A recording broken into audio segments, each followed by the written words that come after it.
Welcome back. A 19-year-old college student faces a long recovery after falling 6 stories through an abandoned grain elevator in Minneapolis. Now her family is warning others about the dangers of urban exploring. Here's Lou Raguse. Before the accident, We'd never heard of it before. the family of Carly Barnes knew nothing about urban exploring. Never in my wildest dreams would I have imagined that she would be, climbing in a silo. So she wasn't experienced at it. No. And for all you know, it might have been one of her first It times. could have been her first time. I'm not sure. But after the 19-year-old fell 6 stories and suffered serious brain injuries, Carly's family wants to make sure other teens and parents know exactly what potential dangers exist. I'm her aunt, and I know how it's the worst thing that's ever happened to me. So I can't even imagine, what that's like for a mother. Shannon Johnson says her niece Carly, who's like a second daughter to her, was exploring at night high within the grain bins at the Upper Harbor Terminal along the Mississippi River in North Minneapolis. It's a spot well known among Twin Cities urban explorers, nicknamed on social media accounts Alien City. There was a gap in that platform, and she didn't see it. So while her friends maybe avoided it because they noticed it, she didn't. So she just stepped right into the gap and fell. Shannon feels fortunate Carly survived, but her recovery will be long and uncertain. The doctors are telling us her recovery is probably going to be at least a year. Carly's family hopes her story will help others think twice. Going into an abandoned building, you don't know what you're going to get. Even if 100 people have gone before you, you could be the one person that has an accident, and it changes your whole life. He was the world's youngest recipient of an artificial heart, and he was expected to live a year. But as so often happens, life didn't go as predicted. Our Boyd Hooper is catching up with him now, 38 years later. Tractor pulls are loud and dusty and tinged with gasoline and exhaust. Richmond FFA alumni tractor pull. But then life has never been clean and tidy. Well, for Chris Larson. It was just awful. I don't even want to remember for sure how it was when you think your 15-year-old kid is dying. The year was 1987. Chris Larson is a 9th grader here at Ellsworth Junior High School, well liked by everyone. And Chris He's opened his eyes.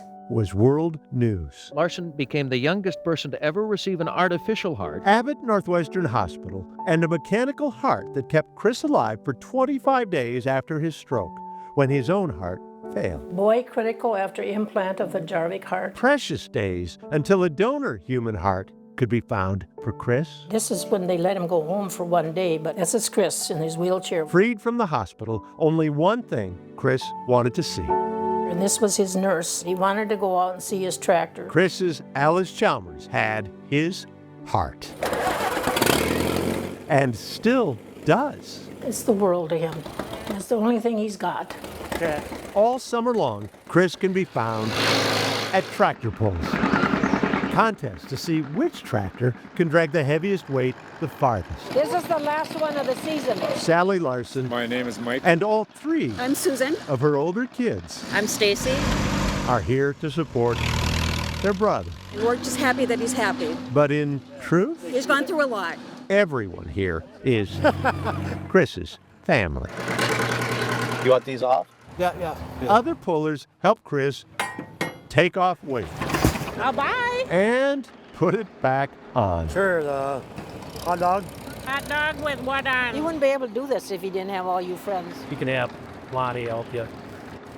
Well, no, I'll help you. The same friends who last year All-time fan favorite. presented Chris with a special trophy that now sits on display in his home with his others. Lots of friends. Friends who've stayed at Chris's side through the complications of his stroke, Yep.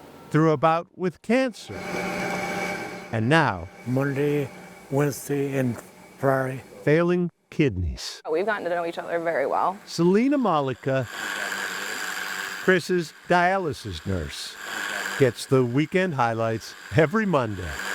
I think it's fascinating. You don't have a lot of tractor pull background? I definitely do not. Chris Larson with his WD-45. Now, time for new highlights. Come on, Chris. Chris's doctors once gave him a year to live. Go, go, go, go. Yet 38 years later, this survivor of an artificial heart, cancer, and kidney failure Way to go, Chris. is not easily stopped. Proud of ya. Good job. Good for you. Proud of you. Love you. For what he's overcome over the years. And is still able to come out here and pull.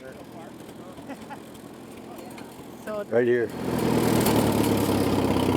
Not a bad metaphor Just keep on pulling. for Chris Larson's I think so. life. Keep on pulling. Boyd Hooper, KARE 11 News, New Richmond, Wisconsin. Keep pulling. Doctors blame Chris's kidney failure on the various medications he's been on over all these years. After 2 years of dialysis, Chris hopes one day to receive a kidney transplant to go with his 2 heart transplants. Stick with us. More news and weather's coming up after the break.